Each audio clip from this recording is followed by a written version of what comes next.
మరి ఈ అలసత్వము, నిర్లక్ష్యము, ఇవన్నీ మత్తులు కలిగినటువంటి మనము పొందుకుంటున్నటువంటి మరి మనం ఏం చేస్తా ఉన్నాము? ఇక్కడ అదే చెప్తున్నారు. ఆ వారు పెళ్లి కుమారుడు, ఇదిగో పెళ్లి కుమారుడు అన్నప్పుడు అప్పుడు తడుగులాడుతున్నారంట. మా దగ్గర లేదు, మీ దగ్గర ఉన్న నూనె ఇవ్వమని. మాకును మీకును సరిపోతుందా అది అంటే సరిపోదు. ఈ రక్షణ అనే శిరస్నానము ధరించుకోవాలా మనము. దానికంటే ముందు ఏంటంట, రక్షణ అనే శిరస్నానము ధరించుకున్న తర్వాత మనము ఈ నిరీక్షణ లేకుండా ఉందా? అక్కడ చూడండి ఒకసారి మరలా. రక్షణ, నిరీక్షణ. రక్షణ అయితే పొందుకుంటున్నాము, బట్ ఈ నిరీక్షణ అనేది లేదు మనిషికి. ఈ నిరీక్షణ అనేది లేకే ఈ మత్తులన్నీ ఎక్కించుకుంటున్నామండి. అలసత్వపు మత్తు, నిర్లక్ష్యము మత్తు, లేవలేని మత్తు, రాలేని మత్తు, ఓపిక లేని మత్తు, తలనొప్పి మత్తు, ఎన్ని సాకులు ఉన్నాయో అవన్నీ మత్తులే అండి. ప్రార్థనకు మనం ఎన్ని చెప్తామో అన్ని మత్తులు. అన్నిటికీ అనుకూలము చేసుకుంటున్నామే నీ సమయమును. ఎఫెసీయులకు రాసిన పత్రిక చూడండి ఒకసారి మాట.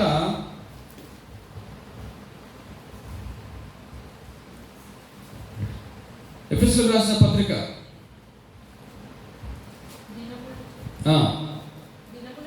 5వ అధ్యాయము 15వ వచనం. అదేనా? చదవండి. దినములు చెడ్డవి కనుక మీరు సమయమును పోనీయక సద్వినియోగము చేసుకొనుచు అజ్ఞానుల వలె కాక జ్ఞానుల వలె నడుచుకొనున్నట్లు జాగ్రత్తగా చూసుకొనుడి. ఏం చూసుకోమంటున్నారు ఆయన?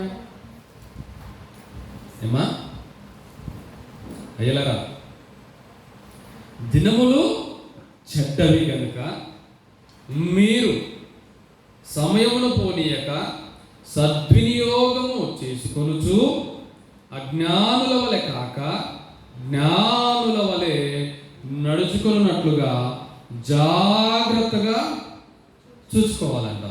ఏం చూసుకోవాలి జాగ్రత్తగా? చెప్పండి. ఈ వచనం ప్రకారం మీకు ఏమర్థమైంది? హల్లెలూయా. నాకు మొన్న భలే రెస్పాన్స్ వచ్చిందండి ఆన్లైన్ ప్రేయర్లో. నేను ఇట్లా అడుగుతా ఉంటే టకటక ఆన్సర్లు చెప్తా ఉన్నారు. నేను అక్కడ వాళ్ళకి చెప్పాను, మా దగ్గర ఇట్లా ఆన్సర్లు చెప్తే నేను ఇంకా ఇంకా ఇంకా ఇంకా అని. ఎక్కడ ఒక్కరు కూడా ఆన్సర్ చెప్పారు. సంఘమే ఆన్లైన్ ప్రేయర్లో రాత్రి 3 గంటలకు ఎర్లీ అవర్స్లో 4 o'clock 4:30 కూడా ఎంత చక్కగా రిప్లై ఇస్తున్నారు వాళ్ళైతే. ఇప్పుడు ఇక్కడ ఏం చూసుకోమంటున్నాడు జాగ్రత్తగా చెప్పండి అమ్మా. విశ్వాసము కాపాడుకున్నట్లో, ఇంకా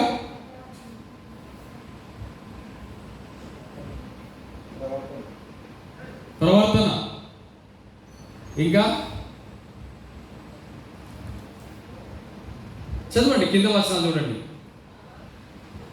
ఇందు నిమిత్తము మీరు అవివేకులు కాక ప్రభు యొక్క చిత్తమేమిటో గ్రహించుకొనుడి. మరియు మద్యముతో మత్తులై ఉండకుడి, దానిలో దుర్వ్యాపారము కలదు. అయితే ఆత్మపూర్ణులై ఉండుడి. ఆత్మను జాగ్రత్తగా చూసుకోవాలంట. హల్లెలూయా. దీనిని మీ ఆత్మను జాగ్రత్తగా చూసుకోవాలా. సమయం పోనీయక సద్వినియోగం చేసుకుంటూ, అంటే అన్ని వదిలేసి చేయమని చెప్పట్లేదు, కానీ దాన్ని అడ్జస్ట్ చేసుకుంటూ, దాన్ని అడ్జస్ట్ చేసుకుంటూ జాగ్రత్తగా చూసుకోండి మీ ఆత్మను.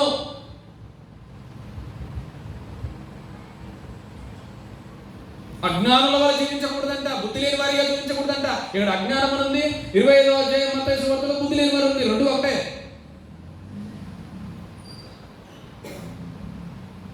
ఎవరైనా తప్పు చేస్తే అంటామా బుద్ధి లేదా నీకో, తెలివి లేదా నీకో అంటామా అనమా? అదే మాట ఇది. ఇక్కడ అజ్ఞానం అనే మాట వాడారు, మత్తయి సువార్తలో బుద్ధి లేదు అనే మాట వాడారు. రెండు ఒకటే అర్థాలు ఇస్తున్నాయి. మరి బుద్ధి లేని వారిగా మనం ఉంటున్నామా, అజ్ఞానుల వారు మనం ఉంటున్నామా, జ్ఞానం కలిగి మన ఆత్మను మనం చక్కబెట్టుకుంటున్నామా, సిద్ధపరచుకుంటున్నామా, ఆత్మ పూర్ణులుగా మారుతున్నామా అనేది ఇక్కడ ఇంపార్టెంట్. ఆయన రాకడ సమీపిస్తూ ఉంటుంది. అంత్యదినం అపాయకరమైన దినములో మనం ఉంటున్నాము. మరి మనం సిద్ధముగా ఉంటున్నామా, మెలకువగా ఉంటున్నామా, ఇంకా మత్తులముగానే ఉంటున్నామా? ఏ విషయమై మత్తులుగా ఉంటున్నాం మనం? ఆత్మపూర్ణులుగా తీర్చిదిద్దపడుచుంటున్నామా? దేవుని యొక్క కృపను బట్టి తన వెలుగులో నడుచుకుంటూ తన యొక్క మాటల్ని మనం వింటూ ఆ మాటలో బలపడుతూ సరిచేయబడుతున్నామా? ఇంకా అదే మత్తులోనూ జీవిస్తూ ఉంటున్నామా? ఇంకా అదే అజ్ఞానంలో జీవిస్తూ ఉంటున్నామా? మనము ఏ మత్తును మనల్ని బలహీనపరుస్తూ ఉంటుంది? ఏ మత్తు మనల్ని ఆవరించి ఉంది?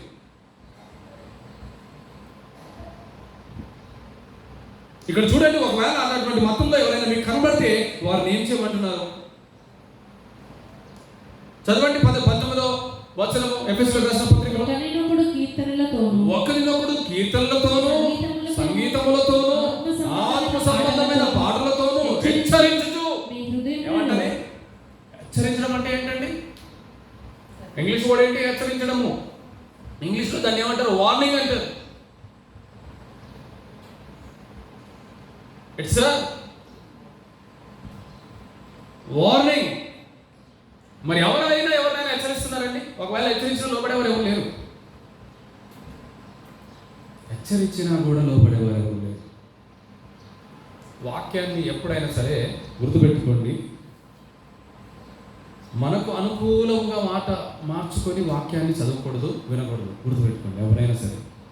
రేపటి దినాన ఇప్పుడైనా ఉన్న వాక్యము మనకు అనుకూలముగా మార్చుకొని దాన్ని చదవకూడదు, బోధించకూడదు. ఒకవేళ నీకు అనుకూలంగా నువ్వు బోధించుకుంటున్నావేమో, నీకు అనుకూలంగా నువ్వు మాట పలుకుతున్నావేమో, ఆ వాక్యాన్ని నీకు అనువదించుకుంటున్నావేమో,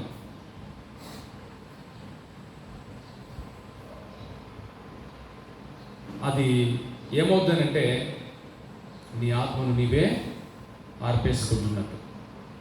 ఆ దివిటీలో ఉన్నటువంటి ఆ లైట్ని నువ్వే పట్టుకున్నావు, దివిటీలను పట్టుకున్నావు, పరిగెడుతున్నావు, వస్తాడేమో రాజు అని, పెళ్లి కుమారుడు.